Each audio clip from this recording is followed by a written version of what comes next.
everyone, you are listening to the Imperfect Podcast. I'm your host, Kirsten Pfeiffer, and I am so excited that you're here with me today. Today I'm going to be talking to my friend Kat. Kat is an amazing actress. She owns her own production company, and she's all around just an amazing individual. Throughout the time that I've known her, I've heard her talk a lot about healing and this really intentional journey that she's gone on to heal some past trauma in her life. I know that 2020 was a very traumatic year for all of us, and whether you experienced trauma this year that needs healing or just trauma from your past, I really think that the insight that Kat gives can be really helpful no matter what you've walked through, no matter how severe some of the trauma that needs healing might be. We also are including this in our Freedom series where we talk a lot about human trafficking and social justice issues, because a huge component of fighting human trafficking is helping victims that have been rescued to heal and to restore their values. So I'm including this as part of that series, but I hope that it applies and helps anyone that's listening. So without further ado, let's dive into our conversation. Hi everyone! So I'm here today with my friend Kat. Kat is just like, if I just could describe her in one word, it would be radiant. Like, she just shines so much light to everyone around her, myself included, and like, it's such a blessing. So you guys will see that in a second, and I'm just really grateful for Kat being here today. She's an actress, a writer, she owns her own production company, all around just like boss babe. She also really has a heart for activism, and that's kind of how we got into this conversation of what we're going to speak about today. We started talking about human trafficking and kind of opened us up to this conversation generally among just like child abuse and sexual abuse and the healing process that can come from it. And Kat just has a really special story that we're gonna talk about today, and I'm just really grateful for you to be here and share your heart. So thanks, Kat. Of course, you got it. So do you want to just start out by like explaining a little bit of your journey into this space? I've heard you talk about healing before and your journey, and I'm just really interested to hear more about it. Yeah.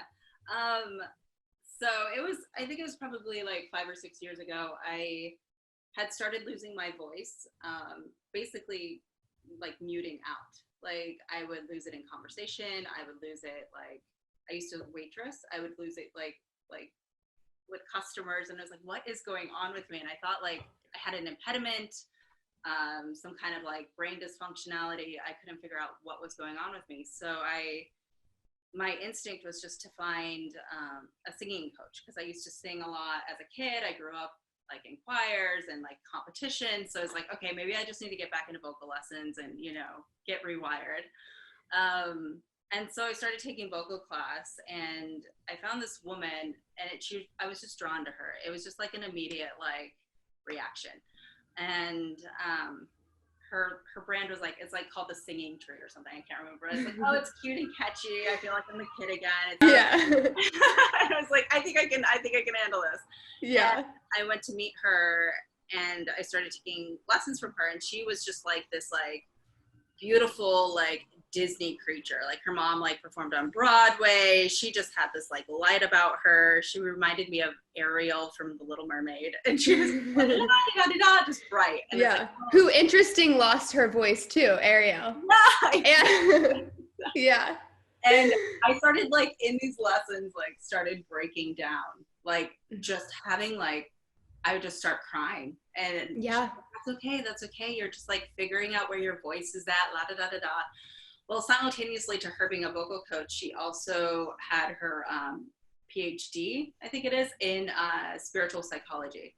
Wow. So she started, our lessons became less and less about singing and more and more about like, okay, let's get to the root of like what's actually happening with you. Yeah. So I would say, I think it was like 6 months in, she's like, how would you feel about like transitioning out of vocal lessons and moving into this healing work? And I was like, okay. And, I'd done like light therapy in the past, and I was like, oh gosh, you better not be like her being like, I tell everything that's wrong about you.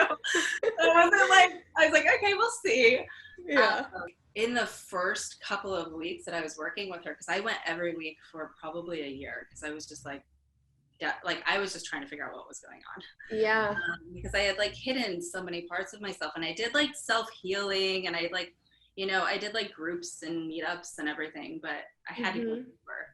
So it was kind of in those first couple of weeks, she did some exercise. I can't even remember, but I went in and it was just like this dark, shadowy like place inside of me. And she just said, okay. And she said, turn on the light. And then I literally like light just like embodied all of my essence. And I was able to kind of see my shadow self.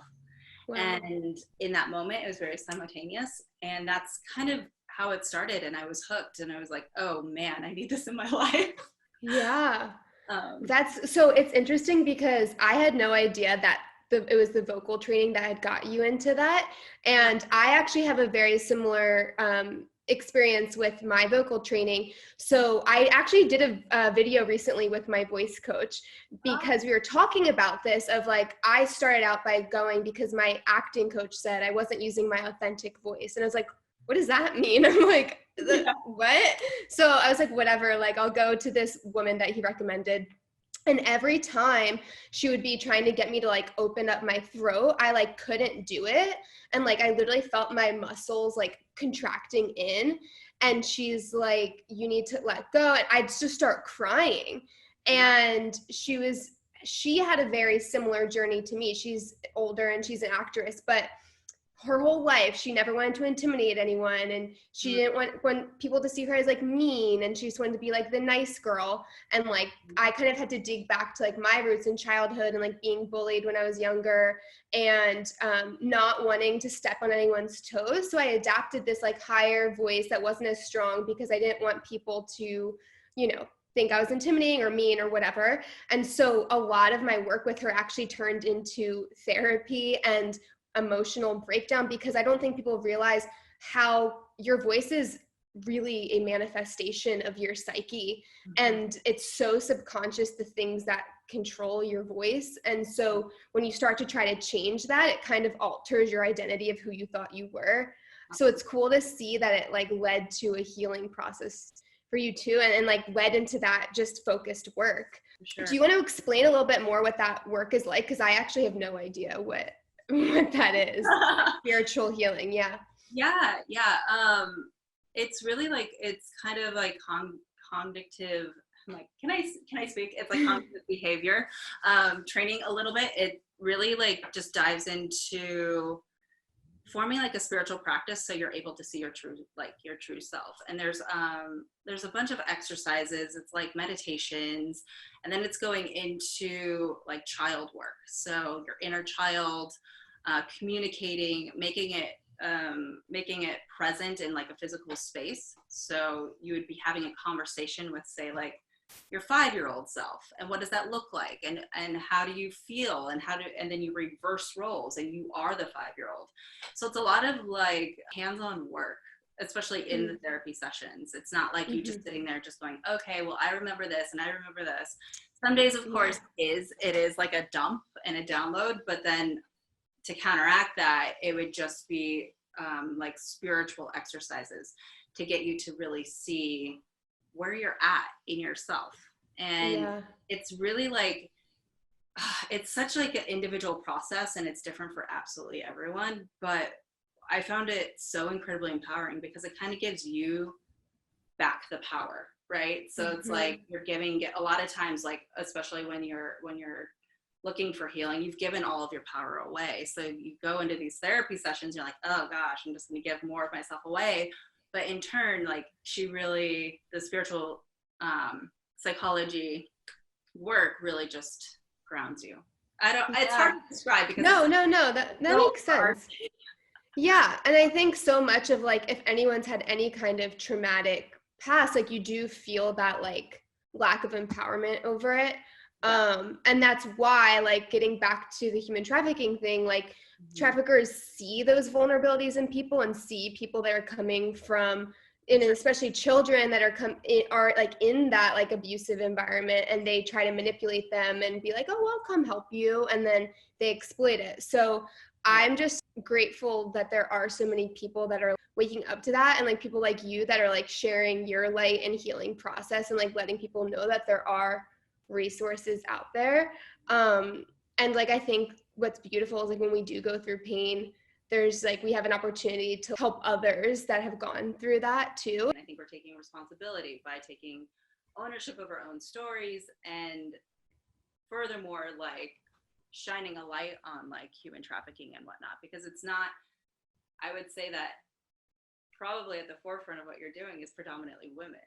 Oh, like, for sure. yeah. Yeah. So To the point where sometimes, I mean, one of the problems with like the vocabulary of how human trafficking gets spoken about is that people always say girls, myself included. Like I find myself just saying these girls, and in the US, a lot of times it mostly is women.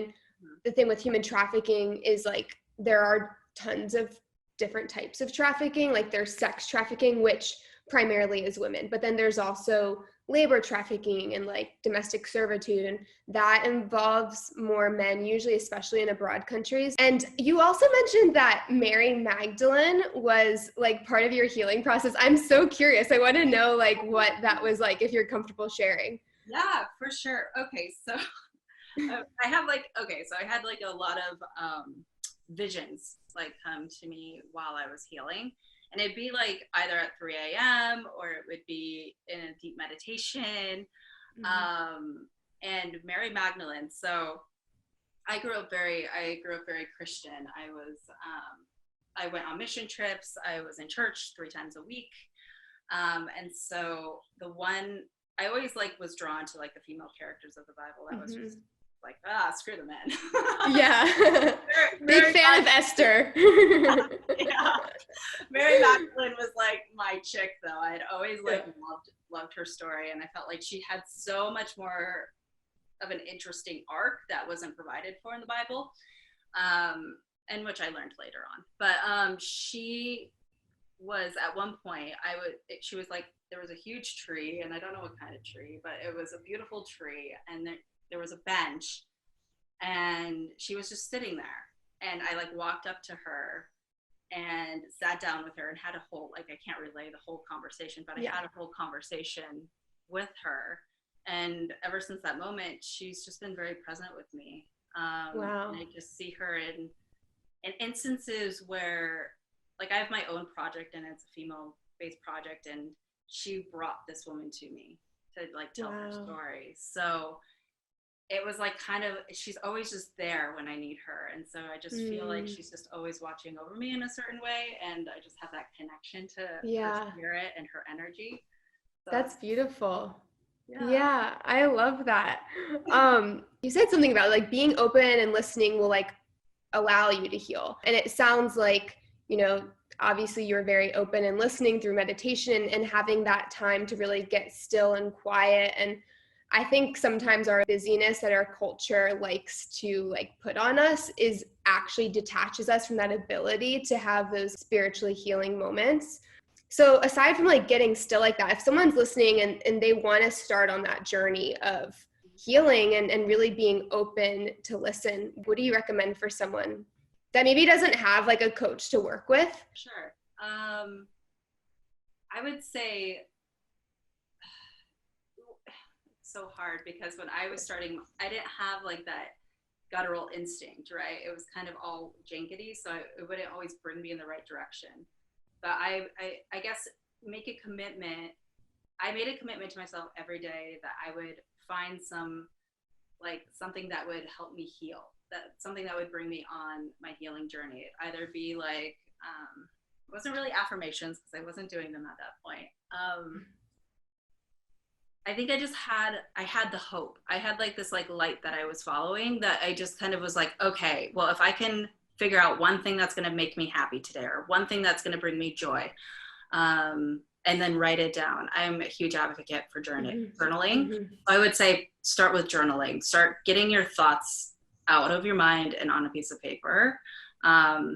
And that might help guide you to the next thing and the next thing and the next thing. And you have to be patient with yourself. It's not going to happen overnight. My journey took me 5 years. So it's definitely a patience thing, and you're never done healing. We're here to like learn and heal and grow from our traumas and our family's traumas and our gender traumas.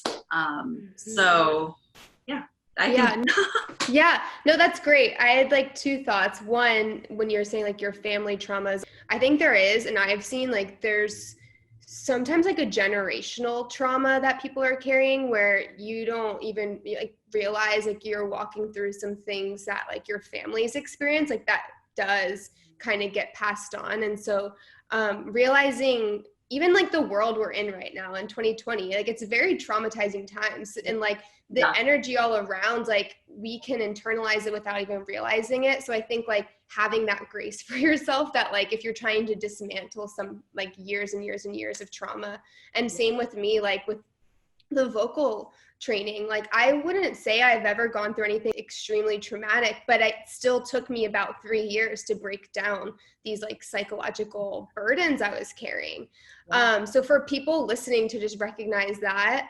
And also the quote that came to mind is like, when you can't run, walk. If you can't walk, crawl. Like, you know, like just one step a day, and like that daily commitment, I think is really powerful. Yeah. So yeah, thank you for sharing that. Yeah, absolutely. Yeah.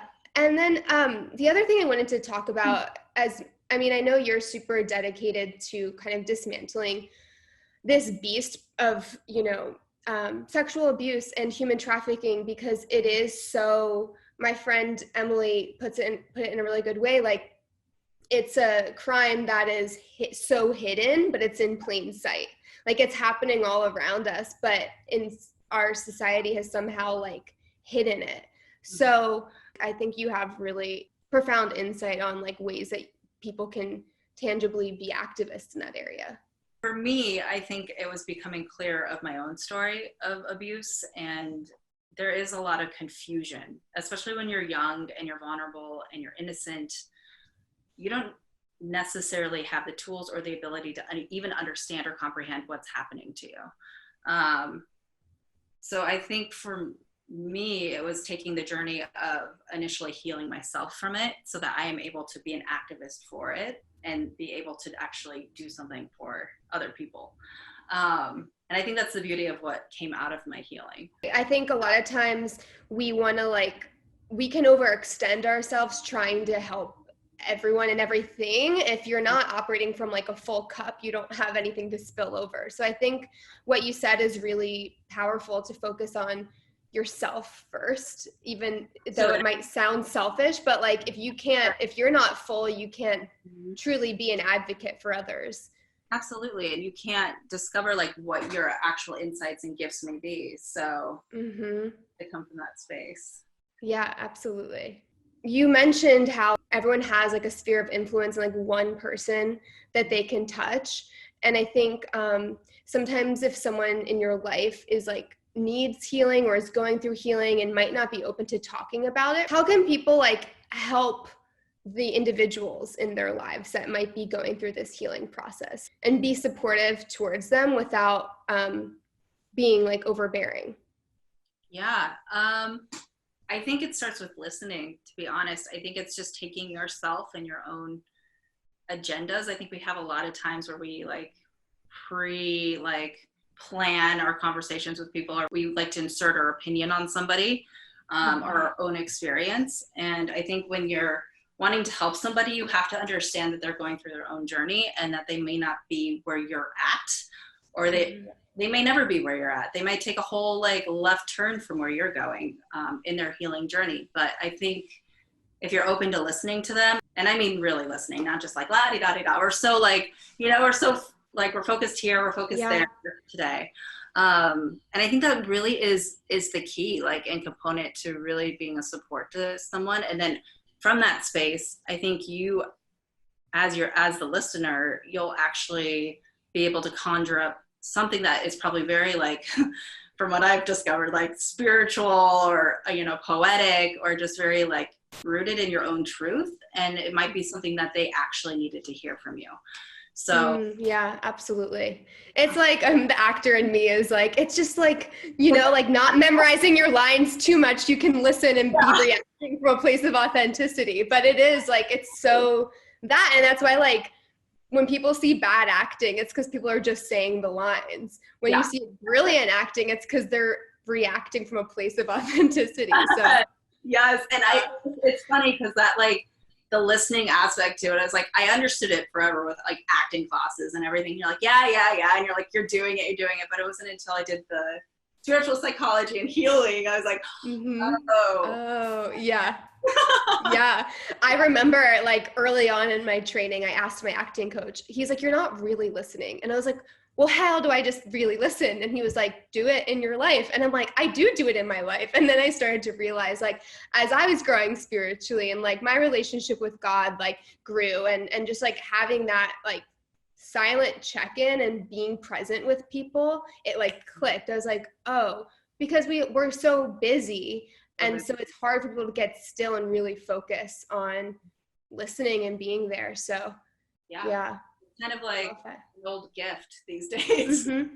Yeah. Seriously. But the cool thing is I do feel like people are actually trying to go on that journey, especially with like the Black Lives Matter movement and like really wanting to understand and not putting our perceptions on it. I think what was so beautiful about that can be applied to everything is that we all like our version of reality and what we think we've always known, what we've always been told is not necessarily the truth. So being able to be open to correction and to just really learning from other people is, I think, like the place that we can start to find healing in all these broken areas of our world. So yeah. Well, I'm so grateful for you to like sit down and have this conversation with me. Was there anything else that you want to share? Like if someone's listening, like one thing you want them to be left with? One thing to be left with. Be easy on yourself. Take it day by day, moment by moment.